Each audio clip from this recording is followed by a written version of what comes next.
Welcome back to Learn PHP on Codecademy. We're in the PHP number section. This is review. Great job. In this lesson, we learned all about using numbers in PHP. Let's review what we covered.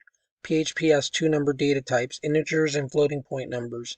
We can use arithmetic operators for performing math operations. Here's some examples. Addition, echo 1 plus 4.5 will print 5.5. Subtraction, echo 9 minus 1 prints 8. Multiplication, echo negative 1.9 times 2.9 prints negative 5.51. Division, 9 divided by 1 prints 9. Modulo 11 modulo 3 prints 2. Exponentiation, echo 8 to the second power prints 64.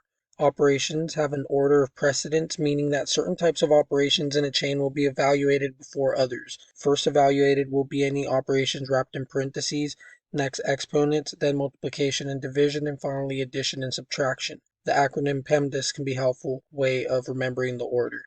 We can assign number values to variables and then perform numerical operations with them. We can use mathematical assignment operators as a shorthand when reassigning number variables. Here's an example of that. For addition, the short syntax x plus equals y would be the equivalent to this x equals x plus y. As well as with subtraction, multiplication, division, modulus, it follows similar pattern and it does the same thing, just shorter. If you're understanding that, you're understanding PHP numbers. Let's go ahead and run this and see what we get. We get, look, it still works. 1, cool. It's a little cool, right? And we can see why it prints all this. Echo, look, it still works. New line. Then we get our answer, which does the same thing the previous lesson did. And we still get 1.